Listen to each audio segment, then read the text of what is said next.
இதுதான் கரெக்டான டைம். ஏன்னா பசங்களுக்கு ஸ்கூல் லீவ் விட்டாச்சு. இந்த டைமில் முடிஞ்ச வரைக்கும் நம்மளால் எந்த அளவுக்கு காய்கறிலாம் சமைச்சு கொடுக்க முடியுமோ அந்த அளவுக்கு காய்கறியெல்லாம் சேர்த்து போட்டு சாம்பார், கூட்டு, பொரியல் சொல்லி செஞ்சு கொடுத்துடணும்.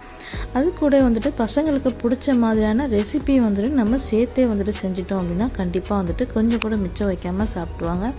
இப்போ நம்ம சாம்பாரில் எல்லா காய்கறியும் சேர்த்துட்டு கதம்ப சாம்பார் சொல்லிட்டு வச்சோம் அப்படின்னா அதுக்கு சைடிஷாக அவங்களுக்கு சிக்கன் 65 வந்துட்டு செஞ்சு கொடுத்துட்டோம் அப்படின்னா சூப்பராக வந்துட்டு கொஞ்சம் கூட மிச்சம் வைக்காமல் சாப்பிடுவாங்க. ஸ்கூல் டைமில் நம்ம என்ன தான் செஞ்சு கொடுத்தாலும் சாப்பிடாம அப்படியே வந்துடும்.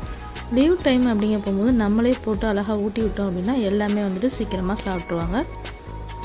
இது கூடவே வந்துட்டு பார்த்திங்க அப்படின்னா உருளைக்கிழங்குல மசாலா, பட்டாணி, வெங்காய தக்காளிலாம் போட்டு செய்கிறது ரொம்பவே டேஸ்ட்டாக இருக்கும். அந்த சாம்பார், அந்த உருளைக்கிழங்கு பொரியல் கூட வந்துட்டு சிக்கன் பீஸு, அதில் மறந்துடாமல் 2 லெக் பீஸும் சேர்த்துக்கோங்க. இந்த மாதிரி நல்லா கதம்ப சாம்பாரில் நிறைய காய்கறிலாம் சாப்பாட்டு மேலே போட்டுட்டு தனியாக வந்துட்டு அந்த உருளைக்கிழங்கு பொரியல், அப்போ சிக்கன் 65 இதெல்லாம் சேர்த்து வச்சுட்டு பசங்களுக்கு நல்லா பிசைஞ்சு ஊட்டி விட்டுருங்க. கண்டிப்பாக கையில் கொடுத்துடாதீங்க. கையில் கொடுத்தா கண்டிப்பாக எல்லா வெஜிடபிள்ஸும் எடுத்து தனியாக வச்சுருவாங்க. நெக்ஸ்ட் ரெசிபியில் இந்த மாதிரி இன்ட்ரெஸ்டிங்